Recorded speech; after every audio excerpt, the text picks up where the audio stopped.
Vocês lembram daquele fato estatístico que com 5 pessoas é possível conectar qualquer pessoa do mundo a qualquer outra pessoa do mundo?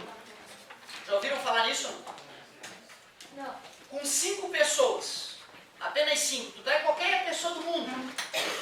Criança famélica na Somália agora, morrendo de fome. E tu traz qualquer outra pessoa do mundo, um sujeito aqui de Chapecó. Dá para conectar essa criança que está morrendo de fome na Somália com esta pessoa de Chapecó, usando apenas 3 pessoas para conectá-las. Ou seja, o cara de Chapecó conhece um cara que já fez trabalho na África, o cara que fez trabalho na África conhece alguém da família dessa criança, que conhece a própria criança. Então dá para conectar quaisquer pessoas do mundo usando apenas 5 pessoas de ponte. Isso é importante tu saber, porque às vezes tu te espanta, né? Porra, fulano não sabe nada disso, nunca viu ciclano na vida e vai lá e conta coisas da vida da pessoa. Isso tem explicação, tá? Se tu tiver uma equipe de poucas pessoas na comunidade, envolvida com a comunidade, qualquer nome daquela comunidade que apareça naquele conjunto de pessoas, tu consegue informações preciosas sobre a vida dessa pessoa aparentemente desconhecida. É o que a gente usa para truques de mágica e é o que se usa em outros eventos importantes aí. Certo, galerinha? Pessoal, e aí? Vamos começar agora a trabalhar com... aliás, é revisão, hein? Revisão de eletrostática. Outra coisa importante, hein, pessoal? Leitura de pensamento. Isso fisicamente é possível, tá? Uma pessoa lê a mente da outra. Tem pesquisas que mostram que é possível tu ter uma ideia que outra pessoa teve, tá? Não é por pulso eletromagnético. Pensamento é uma corrente elétrica, né? E corrente elétrica gera campo magnético. E o cérebro é uma máquina então também não é um absurdo que a gente consiga captar pensamento das pessoas, né? Também, além dessa outra explicação interessante. Por que não?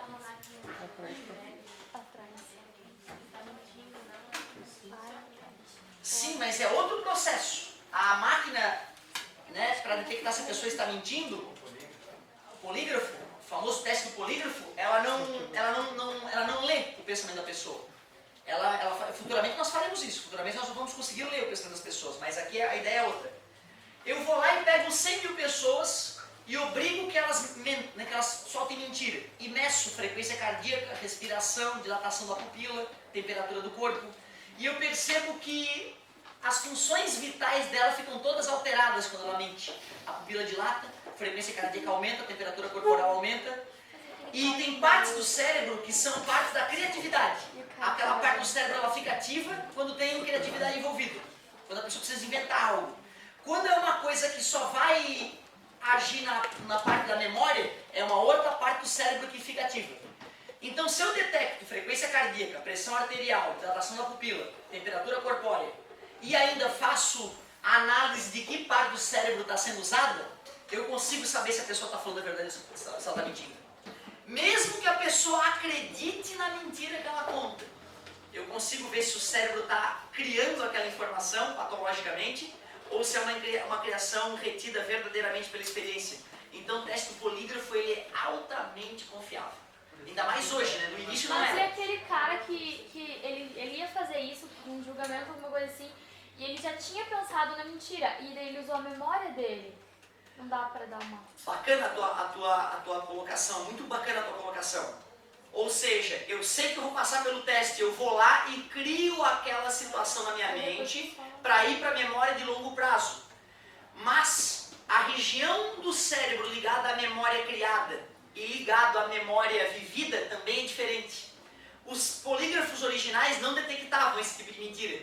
Hoje já detecta, porque tu consegue mapear qual parte do cérebro exatamente está sendo ativa. Vocês lembram daquela história de que tu só usa 70% da tua capacidade? Ou 30%, né? Só usa 30%. De onde é que surgiu essa falácia absurda? Surgiu de pesquisas com o cérebro. A galera achava que ao resolver o problema matemático, o grande matemático deveria usar o cérebro todo.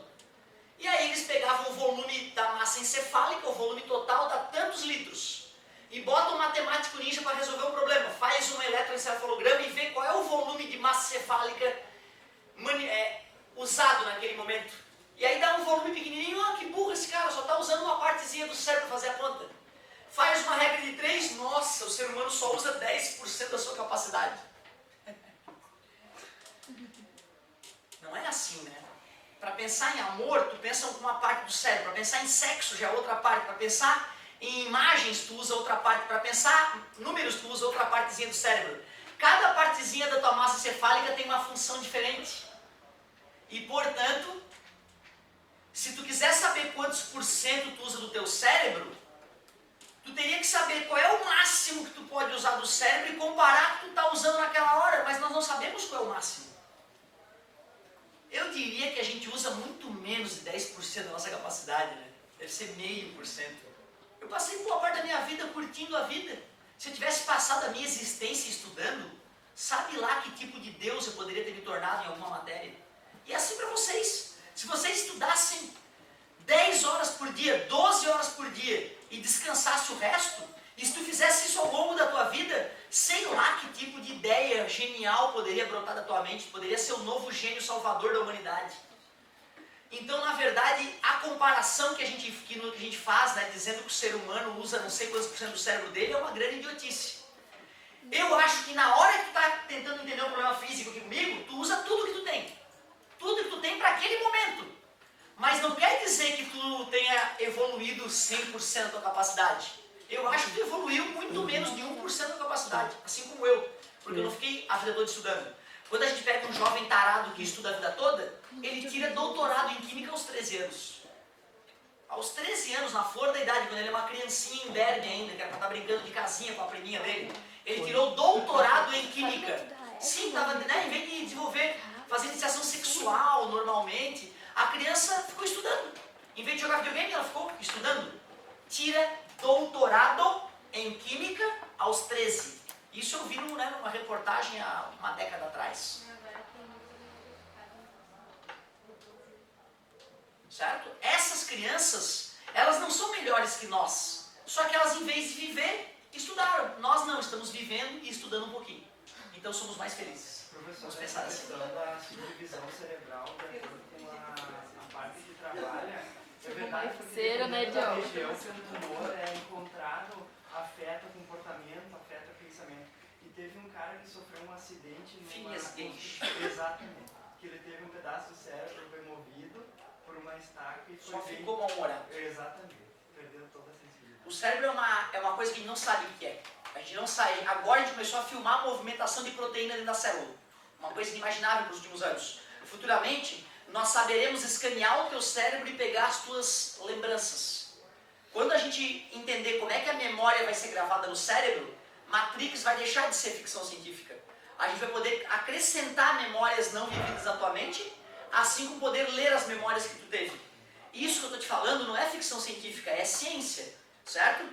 E isso é inimaginável, né? Imagina, fazer o upload das informações físicas. E de repente tu sabe a física do mundo. Né? Isso é uma coisa que não na nossa, né, não para os nossos filhos, mas nas próximas gerações vai ser atingível. Bacana a tua colocação, garoto. Agora chega de ladainha. Não que essa discussão toda não possa ser cobrada em vestibular, mas vamos à técnica. O que nós já falamos de eletrostática até agora, galera? Tudo começou com quantidade de carga elétrica, que é o número de partículas em excesso vezes a carga elementar. Quantidade de carga elétrica. Alguém lembra quanto é que é o valor da carga elétrica? 1,6 na menos 19 coulomb. É um valor bem diminuto, né? Como é que eu faço para um corpo adquirir carga elétrica? 3 processos. Por atrito, sinais de mesmo módulo, cargas de mesmo módulo e sinais opostos. Um cara está neutro e eu encosto um cara positivo nele. Como é que ele fica? Positivo. Eletrização por contato. Os corpos adquirem cargas de mesmo sinal e módulos idênticos quando os corpos em contato forem idênticos. Né? E tem que ser idênticos, né? Para ser o mesmo módulo. Eletrização por indução. Pega um corpo neutro, aproxima o corpo que já está carregado. Esse corpo neutro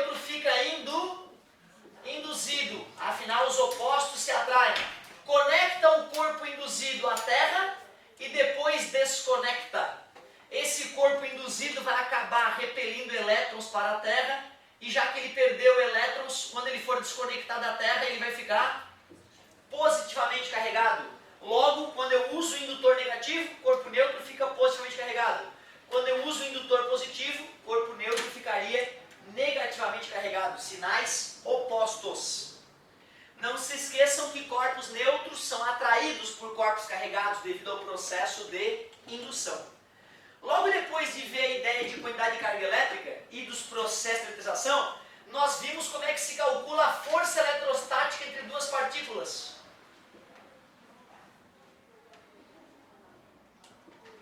Força eletrostática entre duas partículas é diretamente proporcional ao produto das cargas e inversamente proporcional ao quadrado da distância. A constante eletrostática do vácuo, que é praticamente igual à do ar, é aproximadamente 9 bilhões de newtons por newton metro quadrado por coulomb quadrado.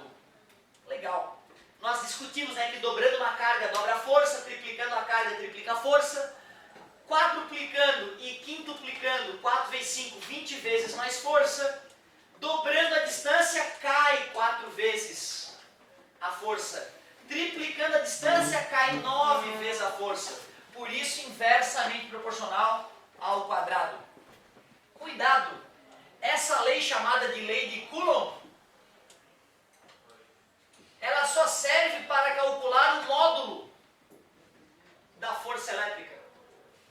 Para calcular a direção da força elétrica, a gente traça uma reta que une as cargas.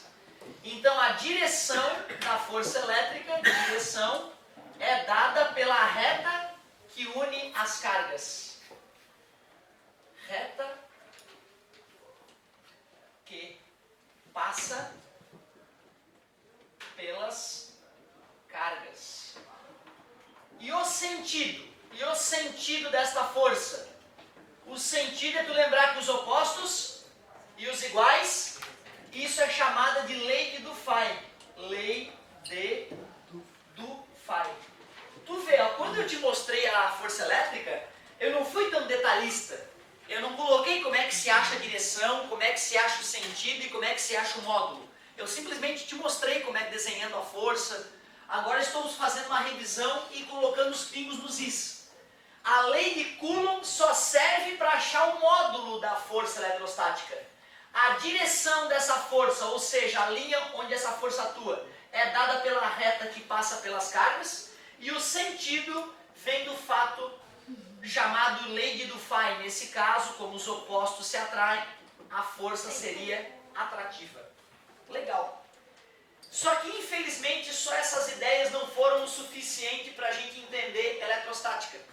Um matemático alemão chamado Gauss, Friedrich Gauss, inventou uma ideia muito poderosa que começou a se disseminar na física, a ideia de campo.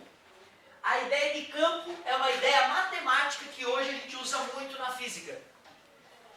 Existem dois tipos de força na natureza. As forças de contato, que nascem do contato entre objetos, por exemplo, como o atrito do meu pé contra o chão.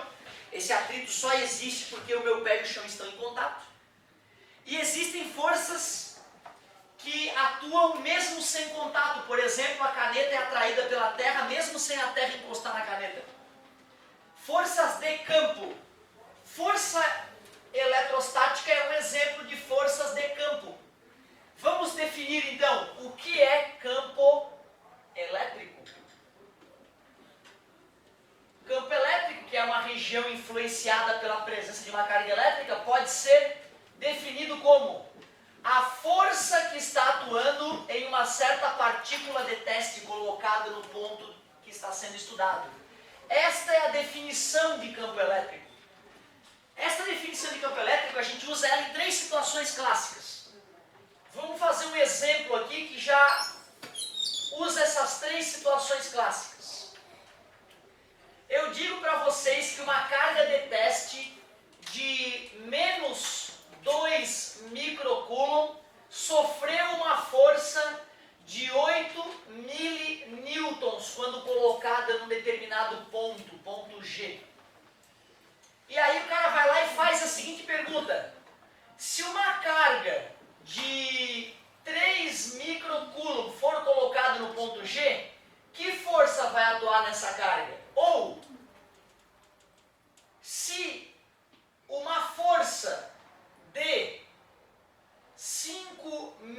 milinewtons atuar numa carga de teste que for colocada no ponto G, qual é o valor dessa carga de teste então? Essa situação vai acabar já revisando as 3 situações clássicas para a gente usar a definição de campo elétrico. Definição. Vamos supor, inclusive, que essa força, ela foi dada, essa força, ela aponta para lá essa força. Como é que a gente brinca aí nessa história? A primeira coisa que eu vou ter que fazer, meus amigos, é calcular. A primeira coisa que eu tenho que fazer é calcular o valor do campo elétrico atuando no ponto G. O campo elétrico atuando no ponto G é força por unidade de carga. O campo elétrico atuando no ponto G vai ser o valor da força, 8 vezes 10 na menos 3, 8 milinewtons, dividido pelo módulo da carga. 2 menos 2 vezes 10 na menos 6 coulombs. O módulo do campo elétrico vai ser 8 dividido para 2 é 4, o módulo de menos 2 é 2, né? 10 na menos 6 passa para cima 10 na 6, 10 na menos 3 com 10 na 6, 10 na 3 newton por coulomb. Qual é a interpretação física para o campo elétrico atuando no ponto G ser 4 vezes 10 na 3 newton por coulomb? Que cada coulomb colocado no ponto G receberá uma força de 4.000 newtons. 4.000 newtons. Ah, detalhe, hein? Se ele nos perguntasse qual é o vetor campo elétrico, além de calcular o módulo, eu teria que desenhar o vetor campo elétrico. Seria correto desenhar o vetor campo elétrico atuando na direção da força? Não, porque a partícula de teste era e partícula negativa é empurrada no sentido oposto do campo elétrico. Então o campo elétrico tem a mesma direção, mas sentido oposto ao da força. Se a partícula fosse positiva, aí sim, o campo elétrico apontaria para o mesmo lado. Agora que eu descobri o vetor campo elétrico, eu posso matar as outras questões. Campo elétrico é força por unidade de carga. O campo elétrico deu 4 vezes 10 na 3. Ele quer saber a força que ia atuar numa partícula de 3 vezes 10 na menos 6. Está dividindo, passa multiplicando. 3 vezes 4, 12. 10 na 3 com 10 na menos 6. 10 na menos 3. Então a força seria de 12 milinewtons. Alguém poderia me dizer para onde atuaria essa força? Na direção do campo. Porque agora a partícula essa é positiva, né? Como o campo apontava para lá, a força vai ter que apontar na mesma direção e no mesmo sentido do campo. É para lá que apontaria a força. Professor, então esse campo elétrico está sendo gerado por uma carga negativa convergente. Aí é que tá. Se a carga estivesse aqui, a carga geradora do campo seria uma carga negativa. Mas pode ser que a carga esteja aqui, a carga geradora, né? E aí ela teria que ser positiva. E eu não tenho as linhas de campo para definir. Se eu tivesse as linhas de campo naquela região, né, tipo as linhas de campo assim, ó, apontando para lá, eu perceberia que quem gerou isso foi uma carga negativa aqui. Mas eu não tinha essas linhas de campo, né? Então eu tenho as duas possibilidades. Ou é uma carga negativa aqui, ou é uma carga positiva lá. Ou ambos. Por que não? Ou ambos. Ótima colocação. Depois, último detalhe sobre definição de campo elétrico. Ainda na mesma situação, o cara disse que colocou uma partícula no ponto G e ela recebeu uma força de 5 milinewton. Ele quer saber qual é o valor dessa partícula. Campo elétrico é força por unidade de carga. Campo elétrico deu 4 vezes 10 na 3. A força elétrica foi 5 vezes 10 na menos 3. E aí nós vamos poder calcular a carga de teste colocada. Está multiplicando, passa dividindo. Está dividindo, passa multiplicando. 5 vezes 10 na menos 3, dividido por 4 vezes 10 na 3. a carga elétrica fica 5 dividido por 4, 2,5, 1,25 vezes 10 na menos 6 coulombs. Legal. Se essa força apontava para lá, a partícula seria negativa. E se a força aponta na direção oposta, a partícula seria positiva. Esse é o nosso recreio? Galera, olha só. Eu vou, na nossa próxima aula, eu vou começar a revisão a partir de campo elétrico e vou avançar bastante. Seria legal tu aproveitar e já começar a dar uma lida no volume 2, o que tem de eletrostática, e já até arriscar um exercício ou outro. Porque quando eu falei de eletrostática, a gente já chegou bem na frente, né? A gente já falou até de potencial, se não me engano. Então já dá para tu arriscar. E aí a revisão na próxima aula vai ser a toque de caixa. E aí eu já vou aceitar as dúvidas também na próxima aula. Muito obrigado pela paciência e pela atenção. E não se ofendam com a ciência, meus queridos. Não se ofendam com o que a ciência tem a dizer sobre o mundo espiritual.